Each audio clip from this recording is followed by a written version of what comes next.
Hey, I'm John Cannell, and today on Preppy Kitchen, we're making an easy and delicious banana cake. So let's get started. First off, set that oven to 350, grab a 9x13-inch baking dish, and I'm gonna give it some butter and a little bit of parchment paper so everything comes out nice and easy. I just so happened to have these rotten old bananas hanging out in the kitchen. I don't wanna eat these, they're too mushy, but they are perfect for baking. If you don't have these bananas and you have just regular ripe ones, that's totally fine too. Pop them onto a baking sheet and bake them at 350 for about 10 minutes or until they're blackened. Then just allow them to cool for a little bit and they're gonna be soft as pudding and totally great. Bananas add a ton of flavor and moisture to your cake. We want about 4 bananas, which is 2 cups, but I really want 2 cups or about 4 bananas. You could have giant bananas, that would give you too much moisture and your cake just wouldn't have that nice crumb. Or little baby bananas, and then your cake would be dry and not very banana-y. So I'm gonna measure these out and mush them into a liquid measuring cup just so I can be sure to have exactly 2 cups. Okay. Just mush as you go, it's easier that way. If you're a little bit under or a little bit over, it's fine. It's not like you're making a French macaron and everything has to be perfect. This is an easy breezy sheet cake, people.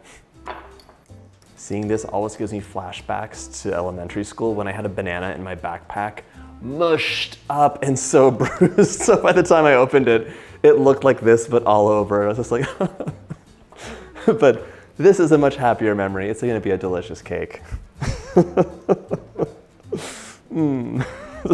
Those school lunches didn't always hit right. Little baby Johnny didn't know about using them for banana cake. Let's see what we got here. Well, that looks like it's just about 2 cups. Perfect. Into a medium bowl, I'm gonna add all of my mushed up banana. I love banana bread, but banana cake takes it a step further. It's so moist and melt in your mouth amazing. And it's topped with the most luscious cream cheese frosting ever. So it's a lot of delicious flavors happening at once. Into my mushed up bananas, I'm adding half a cup of room temperature milk. If your milk's ice cold, you can just warm it up in the microwave. Now I want 1 tablespoon of lemon juice or the juice of about half a lemon. When you add acid into a cake, it does a couple things. 1, lemon juice is delicious, it gives it a nice lift, but it's also gonna react with the baking soda to puff things up, and it's gonna inhibit the flour's proteins from forming up and doing things that might make your cake chewy. So it'll give you a really tender crumb. I'm gonna mix and mash. There's still a few lumps of banana in here that I wanna get rid of. Once it's all mixed up, we're gonna set this aside, grab a stand mixer with the paddle attachment, and get to beating up our butter and sugar. Wait a second, we actually need to whisk the dry ingredients together first. Butter's after that. In a large bowl, I'm gonna whisk together 3.5 cups or 420 grams of all-purpose flour, along with 1 teaspoon of cinnamon. Turn that scale on first. That's okay. Scales are great, more accurate measurements, but you have to turn them on. Okay, 420 grams. Perfect. 1 teaspoon of cinnamon goes a long way. You could also add in your favorite spices like allspice or cardamom, a little bit of nutmeg, they'll all work well. Now I want 1¼ teaspoons of baking soda. This needs an acid to react with. The lemon juice is here to do that. I'm also adding in 1 teaspoon of kosher salt. If you're using fine table salt, I would use like 3/4 of a teaspoon because there's more salt crystals in a measuring spoon when they're smaller. My scale is done, so right now we're gonna give this a really quick whisk, set it aside, and get to mixing our butter and sugars up. In the bowl of my stand mixer, fitted with a paddle attachment, or in a big bowl if you're using a hand mixer, I'm adding 1 cup or 226 grams of unsalted room temperature butter. The temperature of butter is so important. If it's too hard, it's really not gonna mix up well. If it's too soft, you won't be able to fluff it up and aerate it, so your cake is gonna be leavened, light, and airy. This is perfect. Just a little bit of pressure and I can indent into the butter nicely. In you go for just a little bit of creaming, like 30 seconds on high. That'll give the butter a head start, and then we can add our sugars. I'm using both brown and white sugar for this, and the white sugar is amazing, but the brown sugar is even more delicious and has a slightly acidic nature, which again will react with the baking soda. I want 1.5 cups or 300 grams of granulated sugar. In you go. Now we're gonna add in 1 cup of packed light brown sugar.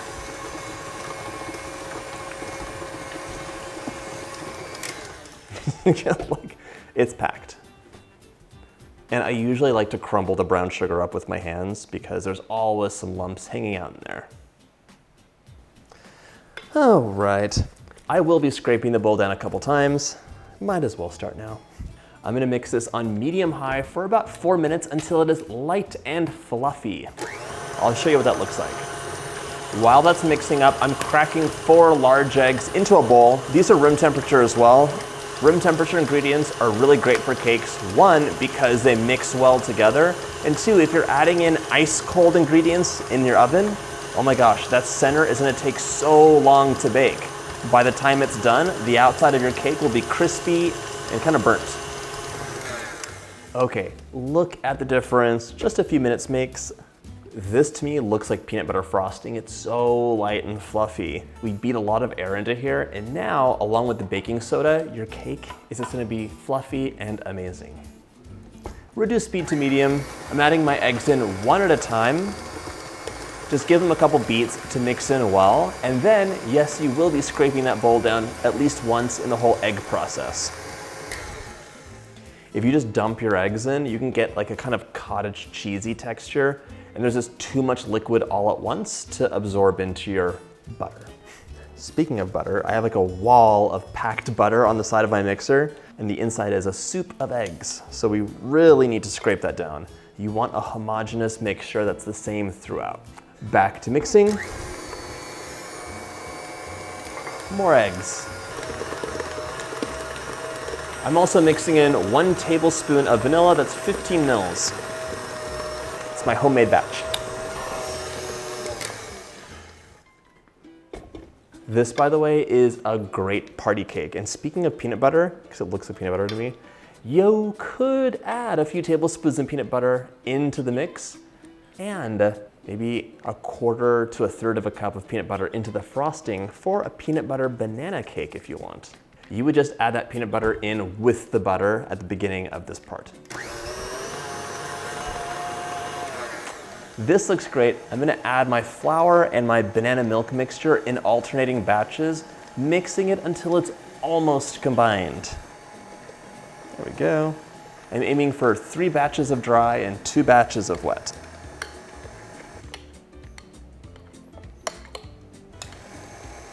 Batch number 2. Adding in the remaining milk and banana. Adding in the last bit of the flour, and I'm stopping the mixer. I don't want to overmix my batter. If you watch this channel, you know I'm always harping on this, but the 2 things that can go really wrong making any cake, adding too much flour gives you a dense bready cake, which is why we love to use a scale, and overmixing your batter. You're activating all the proteins in the flour, and that is gonna give you a gummy, dense cake. Not good at all. If you want a light, melt in your mouth, amazing cake, use the right amount of flour and mix it until it is just combined. Mixer is done. I'm finishing this by hand. Use your spatula and just fold the batter together. It's an optional step, but this lets you, 1, scrape the bowl down, and 2, you have so much control and you can stop mixing as soon as it's ready. It's just too easy to let a mixer keep running, and it can spell disaster. This looks amazing, and the smell is just divine. Oh, by the way, yes, you could also add chocolate chips to this if you wanted to. There's so many additions you could make. It's a totally versatile recipe. My batter is ready to pour, but having these parchment paper handles is so handy. These are metal clips, they're oven safe, and if you use them, you can be sure the paper won't flop back onto your cake. Pour that batter in, and then we're gonna level it off. So much delicious batter in there. Smooth that out.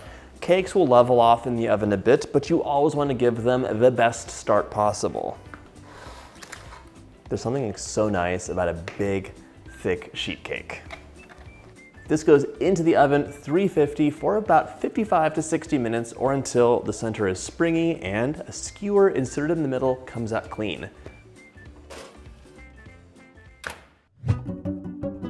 My cake cooled just about completely in the pan, so I want to show you the magic of parchment paper.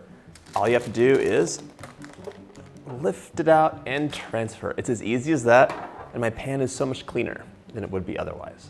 It's time for our cream cheese frosting, so we're gonna have half a cup of unsalted room temperature butter, along with 8 ounces of cream cheese. I softened this in the microwave because it was a little bit too stiff for me. Okay, I'm gonna cream both of these up until they're creamy and a little bit fluffy.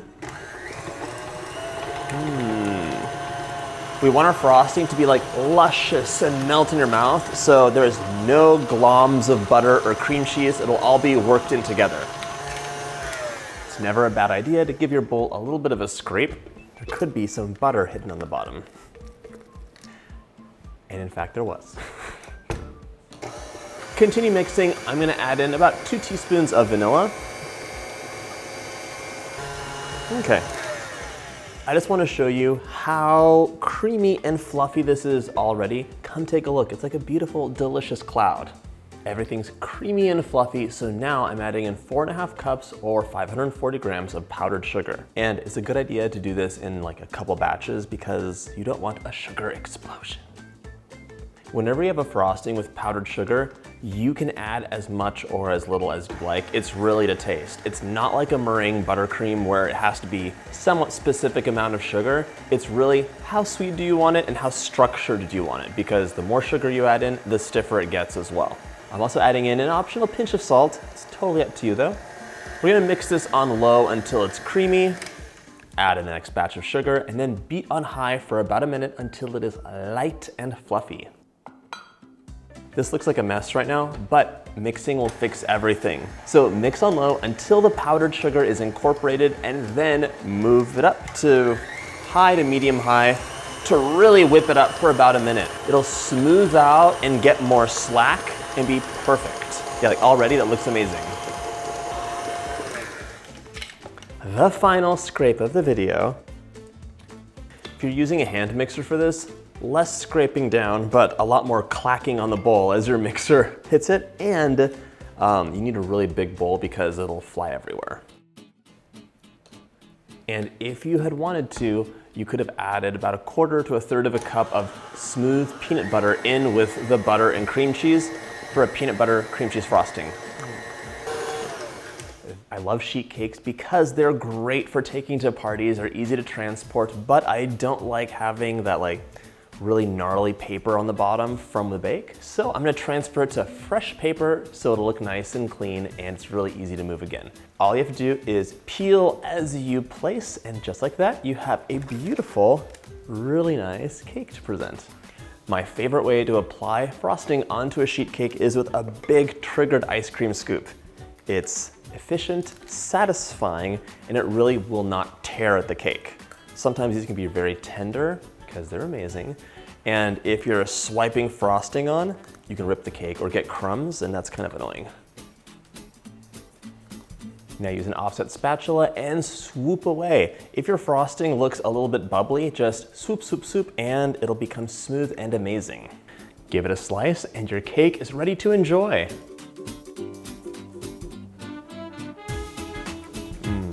That is a delicious combination of banana, cream cheese, melt in your mouth cake, and luscious frosting. I hope you get a chance to make this recipe, and if you like this video, check out my banana playlist.